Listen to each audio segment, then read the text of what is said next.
4 is. We do have Burn players, because I did play against Burn. And, here we go.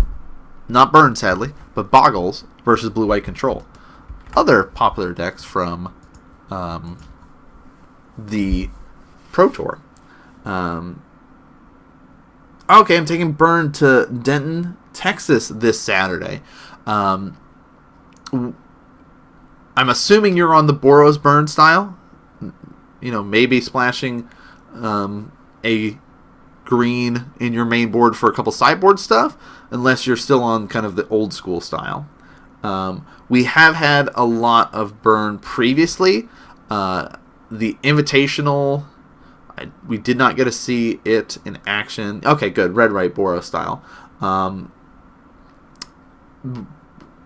We have seen it in action, so if you go to our YouTube channel, youtube.com/ModernMagicMondays. There's a link if you're on Twitch down below, because every single week we've been doing this for 2 years now, because it's February, which is February 2016. We started up the stream, so officially 2 years ago we started things up. There's lots of odds that are on there, and we do have a couple of Burn players.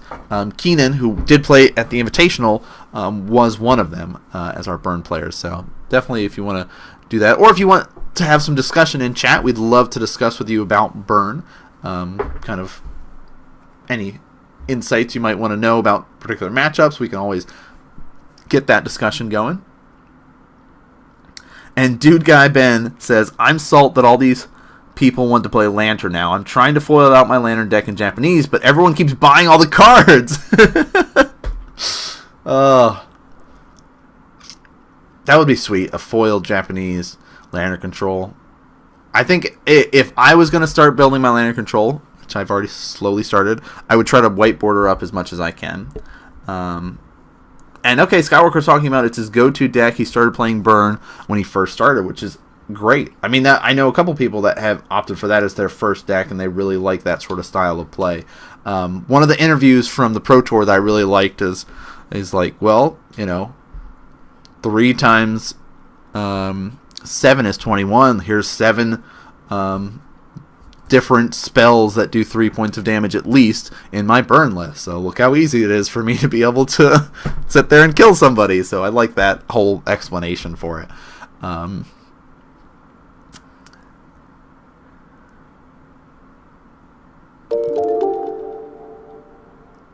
Ooh, Great Image says, how do you get me to play Burn when I never played it since I built it during Eldrazi Winter? So, and Windswept Heath, I forgot to say thank you, but thank you so much for the follow. I really appreciate it. Glad you're liking the stream tonight. And look at this start for Eric to say, hey, here's a ley line, by the way, and here's my elf. Hope you don't mind. So, and Richard doing an interesting addition to his blue-white list is by running the Scryland. So, not something you normally see. So I like this sort of tweak. And if you see that too, you could be kind of worried and go, okay, is this like some Phyrexian Unlife crazy ad nauseum list that he's running? What, like, do I need to be careful right now? Where are we at here? Oh, Daybreak Coronet. We see a fetch, and he's definitely gonna fight over this.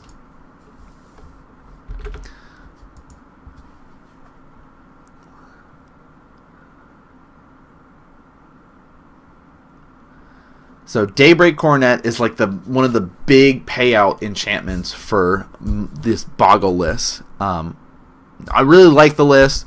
Works out really well if you're in a really controlling meta.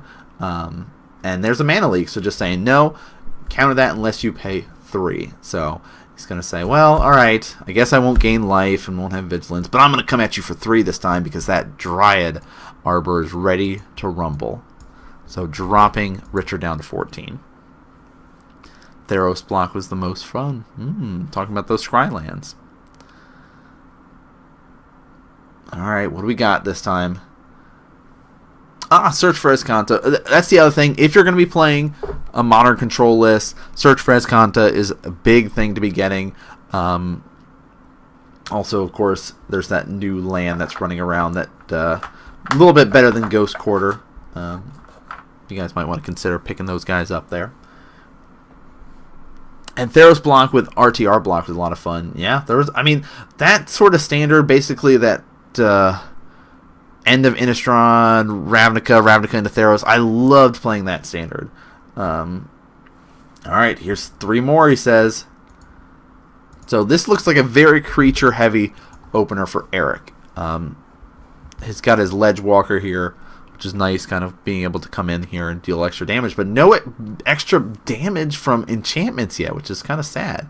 But Richard now up to 4 mana, so he does have access to things like Wrath of Gods, Cryptic Commands, things like that. Now, Wrath is the only way for Richard to be able to kill off Eric's creatures initially, because they do have hexproof. I do not like spending $400 to $800 on standard. I still have stuff because like I said, I played the green-black Constrictor stuff. I played Sultai Energy. I have the stuff. After this standard, I'm probably not going to invest into any more standard. I'm just gonna. I've have so many modern decks at this point in time. Like, the only thing that we're missing from basically having everything is like Goryo's Vengeance and Goyfs, right? So. Snapcaster, Mana Leak. Let's stop you from having that Hyena Umbra. So, Colonnade, you do need to have 4 extra mana to activate Colonnade. So, you essentially need to have 5 mana on the battlefield to activate, to both attack or block with Colonnade. That's what I'm hoping for with our Masters 25. Like, that's the perfect time to print it out. But looks like here's 2, 3, 4 damage coming across if he blocks nothing with the Snapcaster. You could trade against the land here. Seems fine. Take 3, but looks like he's fine with just taking 7. I'm glad that Azusa is going to get a reprint. Oh my gosh, like, 6 cards, 9. Where were we at? 9 cards in over a year of standard. I think from 2017 to 2018, the January, there was 9 cards banned, which is insane to think about. But I saw that map that they put up on Twitter, that for Wizards, all the stuff that they had printed out. And every time there was an artifact block, stuff got banned in standard. So I liked seeing that and going, well, Wizards clearly is struggling with artifact blocks.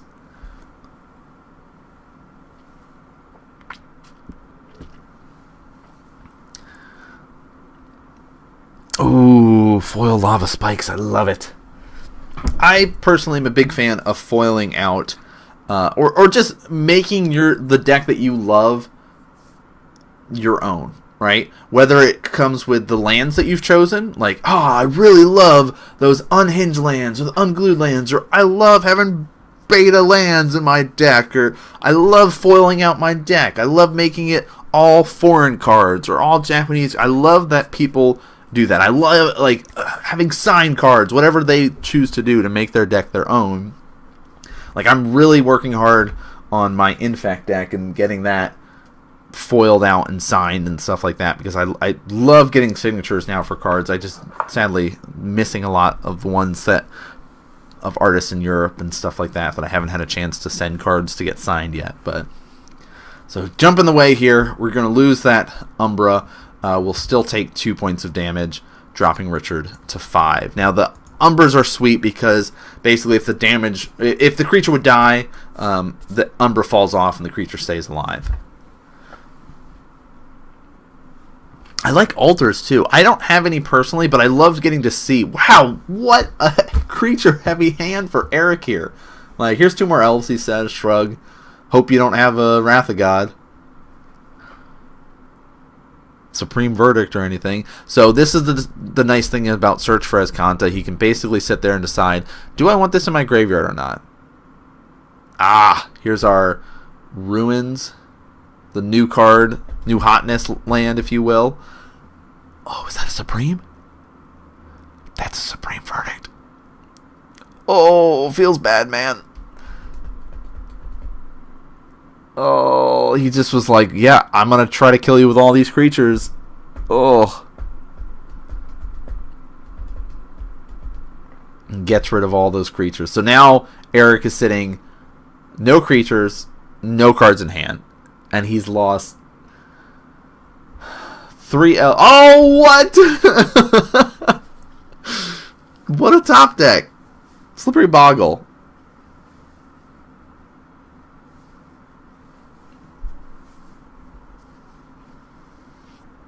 Oh, man. So, Skywalker saying, other than Green-White Company, what do you think is the worst matchup for Burn?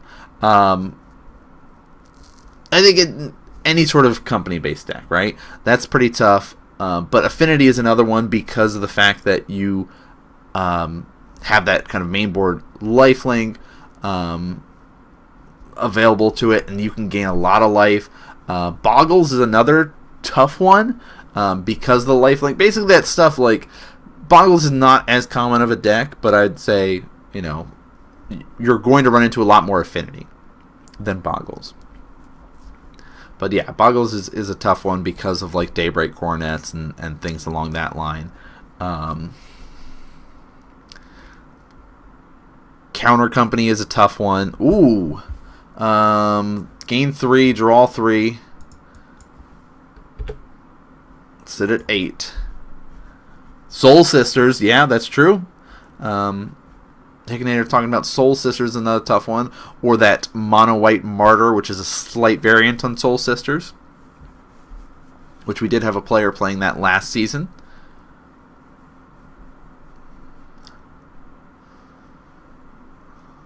And he says, you know what? I'm at the point, I've cycled through my draws enough. I'm going to flip it. Let's do it. Now he gets that value of, he can pay 3 mana, look at the top couple cards of his library, and pick a non-land, non-creature spell, and add it to his hand. Collected Brutality.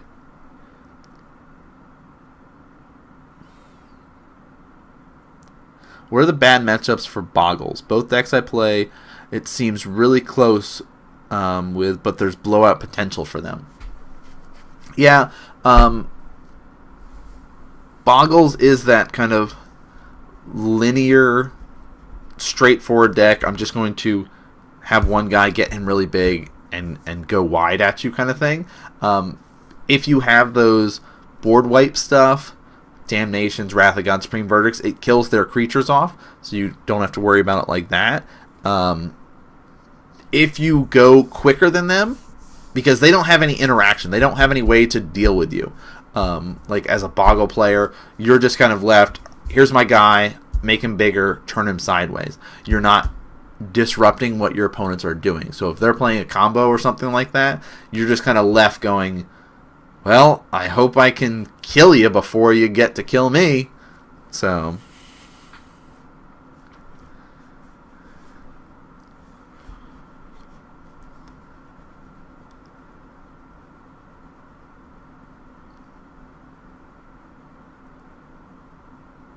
alright, let's see. Things are dragging on now. Richard's feeling great. Activating the Colonnade, bringing the beats.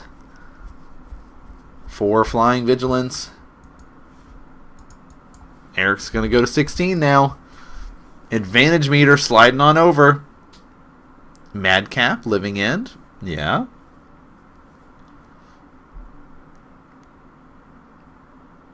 I love Murder's Row. I like personally, I like old school Absent Company more than Counter Company. I know Counter Company you can go off so much quicker, but that's just me.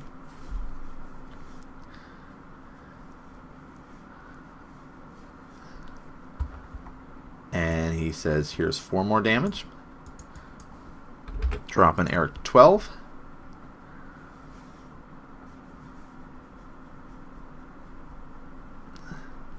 Here's 4 more.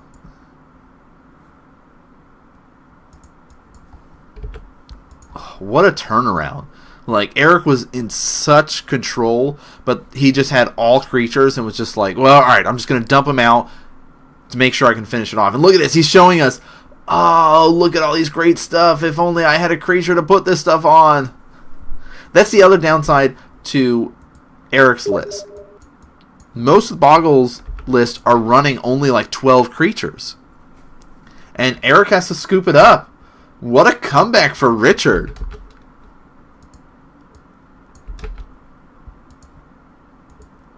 Blue-white control. Great, timely Supreme Verdict there to help stabilize things and come back into it with that Colonnade Beats. A lot of that really came down to Eric having super heavy creature-based hands and not having much enchantment. Like, he sat there and was like, all right, Daybreak Coronet. And Richard's like, okay, counter it. Okay, here's a couple of creatures. All right, you can have the creatures. But when you start to play something that matters, I'm going to be ready for it. Like, he flashed in the Snapcaster and countered the Hyena Umbra. So it was just one creature with Spider Umbra and 3 creatures coming in. So it's like, oh, here's 3 damage, here's 4 damage. And then, so Eric had gotten Richard down to like 5 life. And he's like, okay, I'll play a couple more. Here's 2 extra creatures there. Thank you, Skywalker7000, for the follow. Glad you're liking the stream tonight. So, Eric's got to get into this kind of sideboard mentality, get some options available to him here, what he can try to add in. If Richard's got more board wipes, he's going to try to bring those in. You can see him quickly grabbing all of those Path to Exiles because those are completely useless in this matchup. The Restore Balance deck is probably a nightmare for Boggles. Yes, I would agree. Again, it's like that combo stuff and that you can do. And plus Restore Balance, it's like, oh, hey, I have no creatures. You're going to sack until you have as many creatures. Oh, all their creatures are sacked now? Sorry. That's the other thing. It's like Boggles has a hard time against Jund variants and stuff like that with Lily. Like, if you can get a Lily out early and make him start sacking, you just take over there. Victor Luca, or Victor Luca, I can never pronounce people's name. Thank you for the follow, though. This is why I usually have Brett here as my co-host to try to say people's names so I don't butcher them too much. But glad you're liking the stream tonight. So now we're going to see, we got to see at least both the players show up a little bit of, okay, here's what I'm bringing in kind of thing. Yeah, that's the other thing. Like, the sack effects say, oh, sorry, Umbra's not going to work. So if you guys don't remember how the Umbras work, remember we have a card bot here.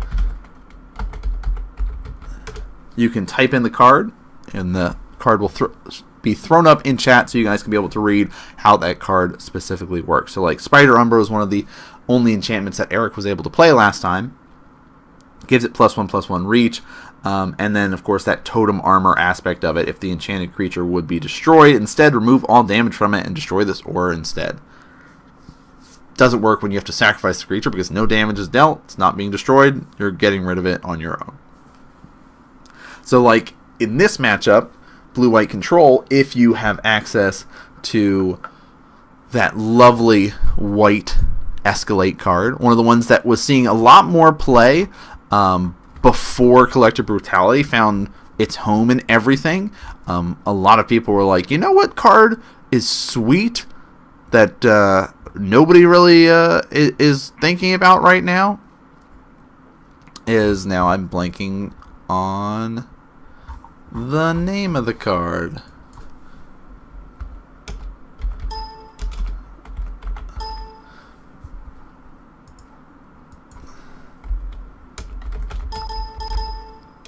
Blue, white.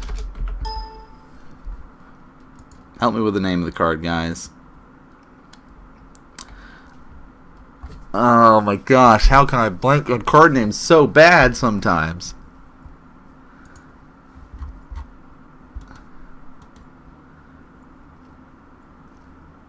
It'll come to me.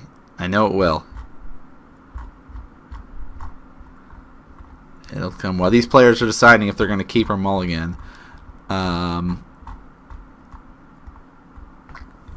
Sack target attacking creature.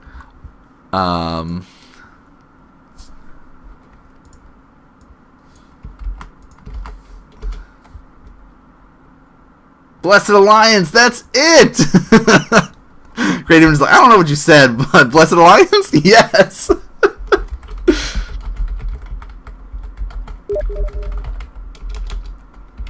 That's another great one that Richard could be running. Wow, so here we go already. Boggle coming down, basically saying, Spider Umbra, here's 3 points of damage.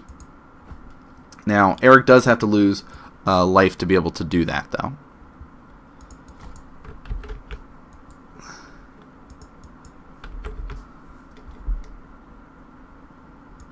That is true. Blessed Alliance does not work with Leyline out because it says target player has to sack, target attacking creature or target opponent, so you cannot target them. Is that Boon song or whatever? It gives it +1 and flying. Just a nice little addition that Eric likes to run in his list there.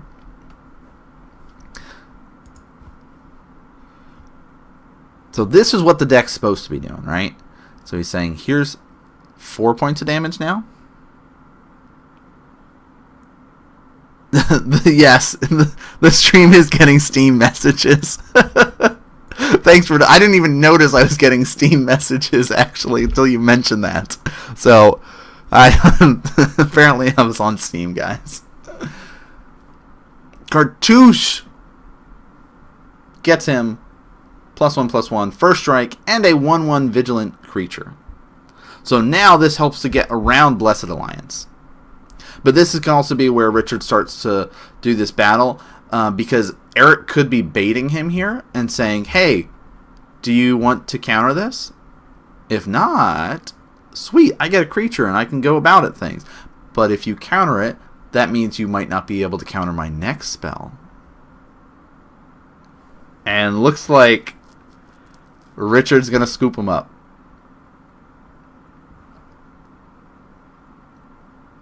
Yeah. And I think they were just doing a little discussion here saying, yeah, here's basically what I was trying to bait you. I had this to make things unblockable and do all kinds of stuff. So here's where I was at. So both players going to be sitting back at 20, tied up 1-1. And that was a nice start for Eric. That's a lot of what the Boggles deck is hoping to be. Now again, the Boggles list is low on creatures. 12 to 15 max, and rarely does it get up to 15 in case you're doing something a little bit crazy there. Sorry, I'm distracting people with hearing Steam messages and thinking your own Steam's coming up, but and Benjamin Bear was saying Eric should have taken out the ley lines against blue-white. We did get to see him because Eric and Richard were nice enough to kind of give us a glance of when they sideboarded, and those were the 2 cards that Eric did take out against Richard. Because again, it's like not a lot of stuff is targeting. He's not sitting there and running Inquisitions and Thought Sieges and things like that, so there's not bolts coming at him that he has to worry about that sort of burn aspect of it, so don't have to worry about that. Suppression Field is another sweet one that some Boggle lists run. I like it a lot because activated abilities cost more, and that's like fetch lands.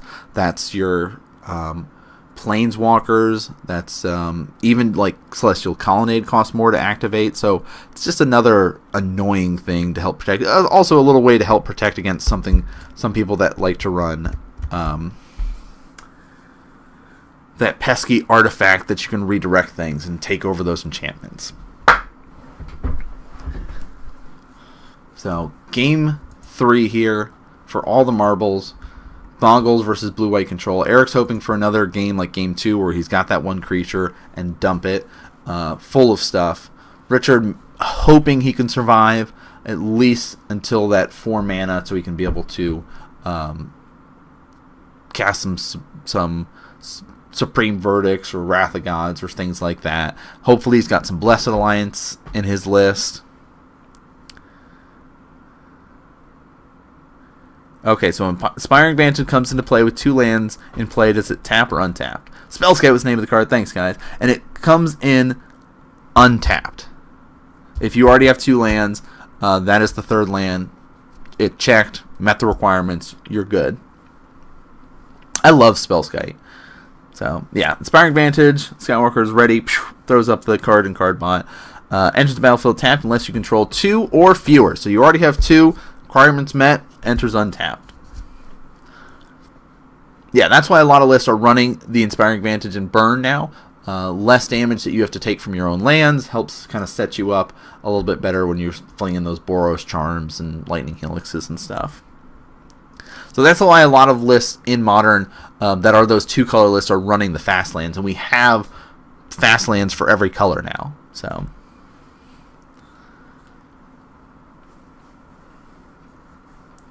Alright. Get that stress going. Game 3, guys. Who are you rooting for? Let's get the poll going here.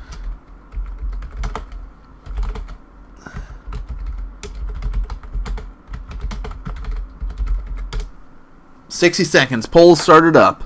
Boggles or blue-white control? Let me know who you feeling for this match. Who's going to be the winner? Or who do you want to win, I guess. Great Image is feeling blue-white control.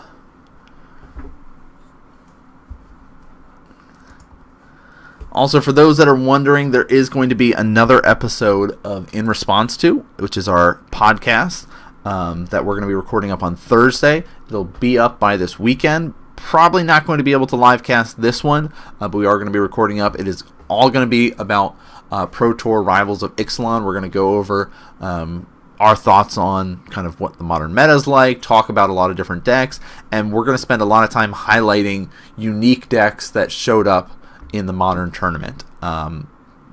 Brief discussions on the popular decks. We're going to go over the data on what was the conversion rate for each type of deck, if you will.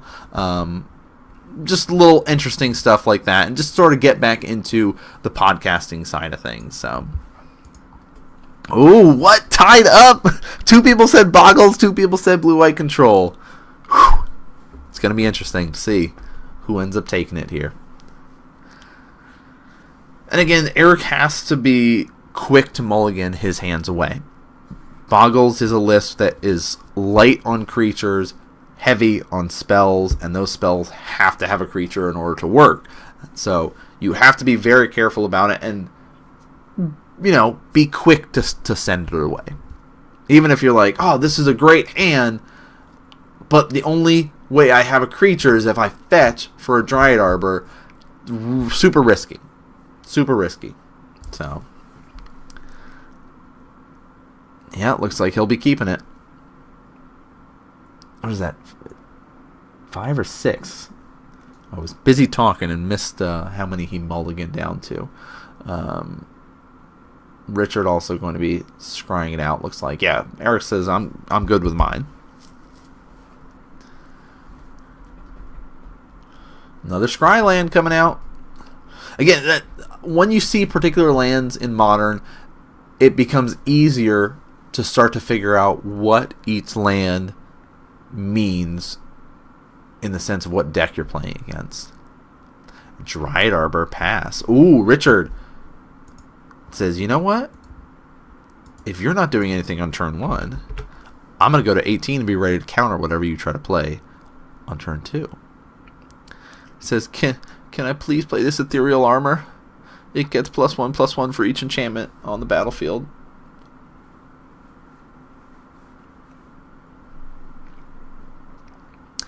I love Ethereal Armor. Now, one of my pauper decks is Boggles, so it's really fun to be able to play with some crazy stuff like that.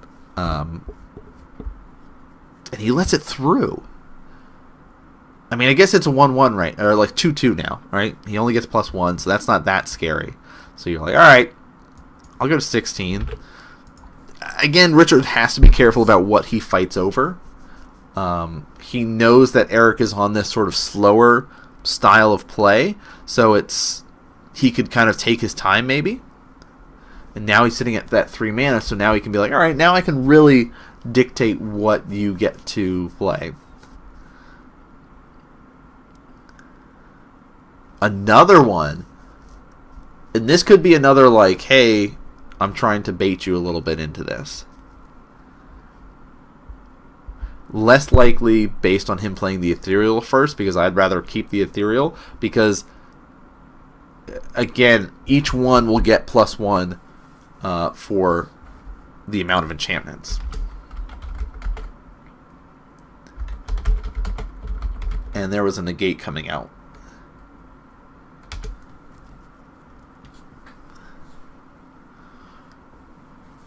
And he says, okay, I'm going to tap this so I can get some totem armor on him, protect him a little bit more. Here's my Spider Umbra. He's got reach now, and he's a little bit protected. Oh my gosh. Field of Ruins could be able to kill that, but you have to forget, you cannot forget that there is that ethereal armor. But see, Temple Garden comes down, dropping Eric to 18. Cartouche Solidarity, I believe, is that one. The white one, you basically get +1/+1 first strike, and you get a 1/1 vigilance warrior, soldier, guy, dude, man, person. There's the 1/1 vigilance guy. So this is sitting at 1, 2, 6 right now. So he's 3 from the Dried Arbor's a 1. Umbra is 2. Cartouche is 3. There's 3 enchantments on the battlefield. So 6. He's coming at him for 6. And he says, I'll destroy this. Umbra will die. That will stay.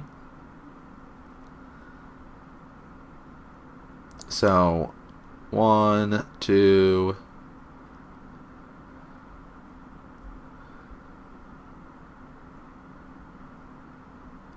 So 4 damage. Puts Richard to 12.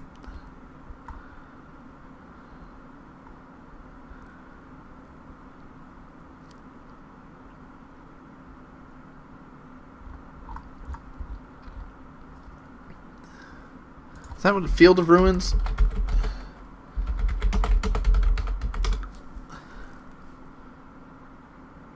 Maybe not. There it is. So yeah. So this is the new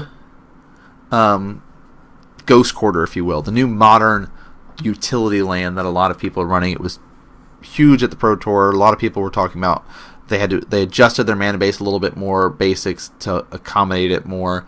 But taps for a colorless, or you can pay to sack Field of Ruins, destroy target non-basic land an opponent controls. Each player searches his or her library for a basic land card, puts it on the battlefield, and shuffles his or her library. So both of them got a land. Did not actually get to destroy the Dryad Arbor because of the totem armor, basically negating that.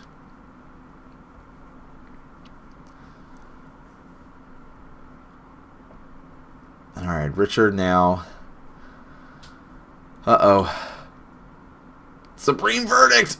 Oh, that hurts. Especially when Eric was kind of on a weaker hand on this Dryad Arbor plan. But that means that he's more likely to be able to get into some creatures. But that land that he just drew off the top is not what he needed. I don't know if Eric's got a creature here. Oh, the Ledge Walker. Okay. I love that he was reserving that in his hand, kind of playing a little bit more safe, not going all out. Colonnade enters tapped, and he says, Spreading Seas, I'm going to target your Temple Garden here.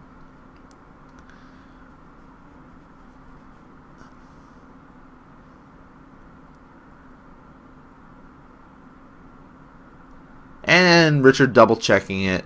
Ledge Walker basically says can only be blocked by creatures with flying. Does have hexproof. Is the gist of the text. It says it in different wording because it's an older card from original Ravnica, but you guys get the idea of what it's supposed to be doing. And Eric going to fetch, get the other Temple Garden, going down to 17, basically thinning out his deck best he can here. It is a low land count deck, so it's fine with kind of trying to thin as much as possible. Does have a creature now, so now we can try to start throwing some enchantments on it. Richard, though, still sitting with 3 mana untap. We know he runs Mana Leak and stuff like that in his list, so he's ready to counter if that is a possibility, but says, I'm going to poke you for 1. put you to 11 here.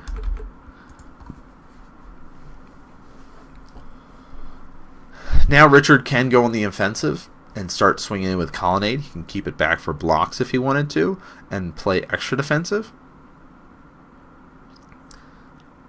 Ooh, Gideon. Yeah.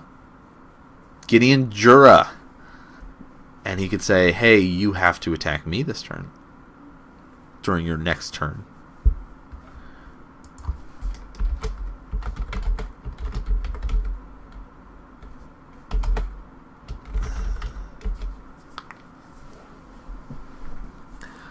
So starts at 6 loyalty, plus 2 during your target opponent's next turn. Creatures that player control attack him. -2 destroy target tapped creature. I'm wondering if he neg 2 and tried to target that, actually. And realized he couldn't target it? I don't know why he's sitting at 4. Ooh, Rancor. Giving him +2, +0, trample it when the Rancor goes to the graveyard, you gotta put it back. I'm going to guess he tried to target that. And he'll go to 8 then, Richard will.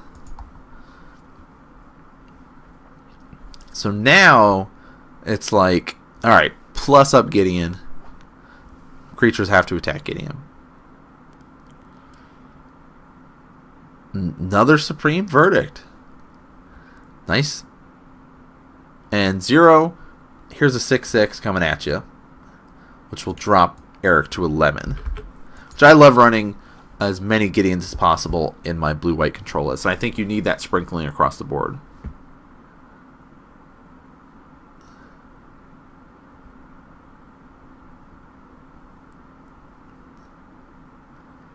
Negate, ready to go, counters that. And he says, look, I've got another one.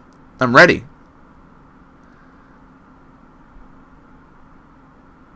So, again, still as a threat, but the Gideon and having Celestial Colonnade is kind of ready to go.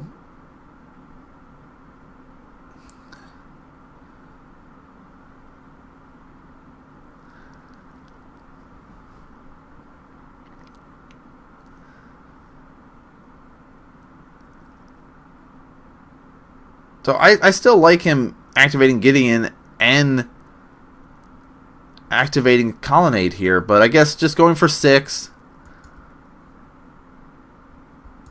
puts Eric to 5. Elspeth, Sun's Champion, comes down. Here's 3 1/1 tokens. Boom, boom, boom. Now I've got some blockers ready.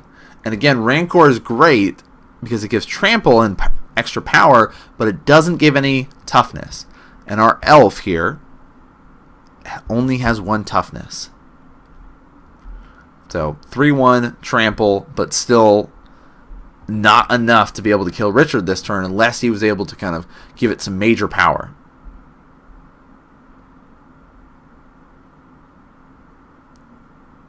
Unflinching Courage.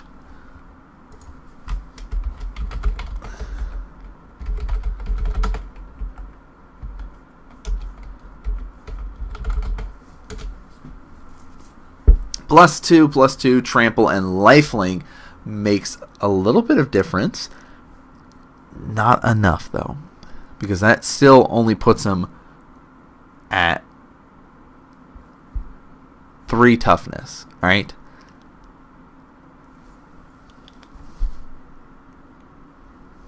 So with 3 toughness, he sits there and goes, "Okay, I block with my 3 tokens. Trade off your guy. Swing in." With 9 points of damage next turn, or 10 points of damage next turn, kill you kind of thing. So Eric just saying, yep, let's just come at you. Richard just going to be able to all block, trade off. Eric will gain at least, he's sitting at gain 5 life, be at 10, but he's still going to die.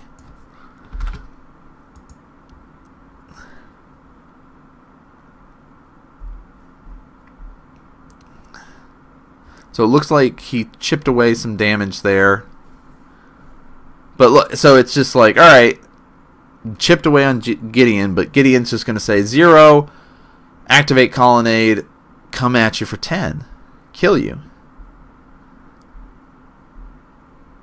3, 4. Bam. And there it is.